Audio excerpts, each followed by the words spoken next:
So where are you on just the general AI like hype curve of, is it going to replace everyone's job? Is it going to, completely transform our entire economy, or is it going to be more of an enabler and an accelerator for existing workers? I'm somewhere south of we're not ever going to have jobs and make money anymore. I think that Not quite there. Yeah, not quite there yet. I think that that AI is changing. I experience it to be changing pace, and in some cases, many cases, changing quality. I don't see it replacing everybody, because I think what's happening is the expectation has gone up in terms of what does quality look like. So now humans need AI to hit that quality curve. And now, if we're gonna develop a solid rocket motor faster, right? We need to be able to do simulation faster. That takes AI. It's not that humans aren't involved in that process any longer. It's that we expect those humans to be able to be conversant and capable at using AI tools so that we can move faster in the capability we bring to our customer. And so I experience it much more as a pace changer than a full-scale replacement. Now, it doesn't mean it's not going to replace some people's jobs. Yeah.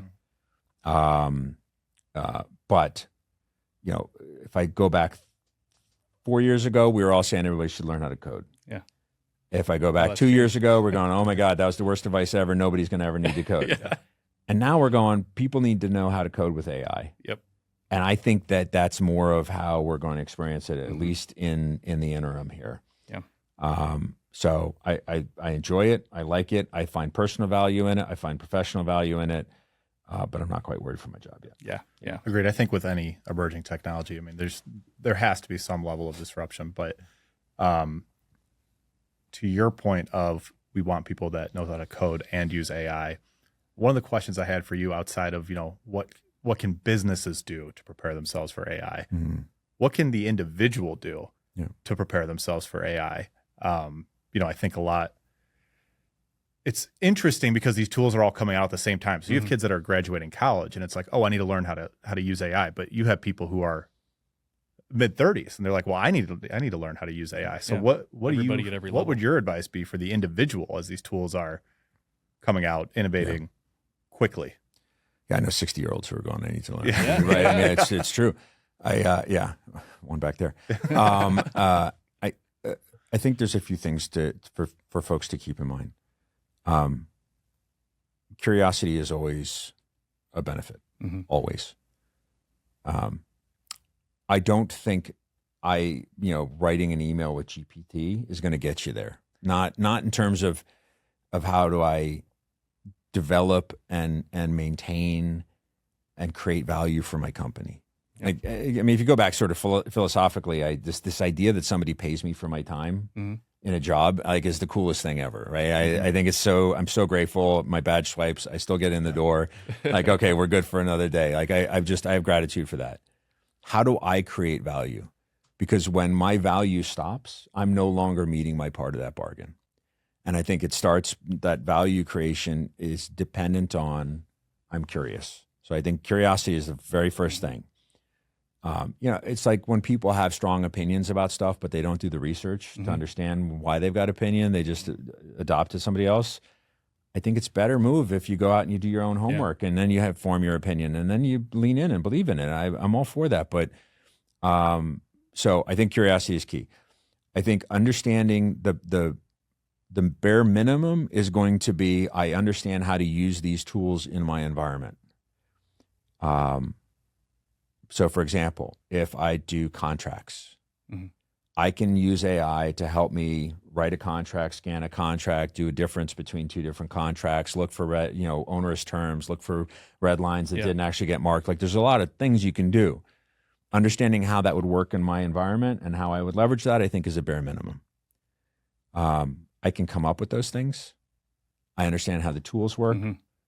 I think that now we're having a bit bigger of a conversation. I don't think chasing a specific tool is particularly valuable right now. If I go back, at least in my industry, Codium was the premium code assistant. Then they got purchased. It became Windsurf, and then Windsurf on premise got set aside, and then it was in the cloud, and then Claude Code was the big thing, and then you couldn't use Claude with the government, and then you can use Claude with the government. You can't chase a specific tool, but you need to understand the concepts, and you need to understand how to apply them. And if you can guide how you apply them, I think you're in the best possible place. Yeah. It is changing so rapidly, though. I feel like is. Claude releases updates every day. I come in and it's like, relaunch to get the latest and greatest update. Yeah, we'll talk about it. And then I feel like they release a new feature 10 minutes before we meet. And it's like, did you see this? I'm like, no.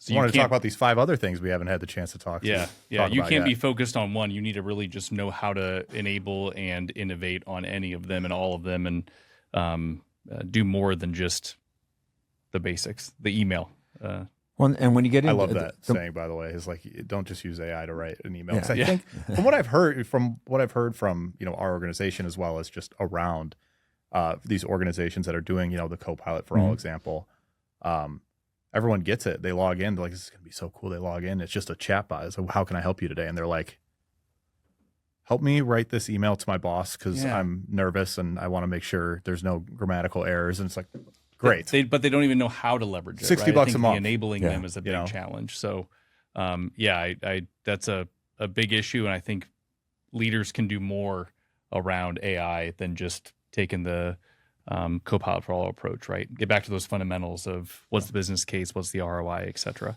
Yeah, I think the greater specificity you've got, the better chance you have for a discrete use case.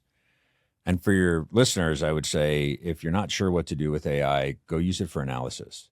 Build your thing, your email, your letter, your paper, your book, your whatever it is, and then ask AI specific questions on how to analyze. I think that's a much more fruitful start. And I've, at least with my internal employees and folks I know, that gets them thinking about, oh, well, what about this? Or pretend you're this person, or how would you evaluate that? Evaluation's a pretty easy way to sort of dip your toe in. Yeah, that's great advice.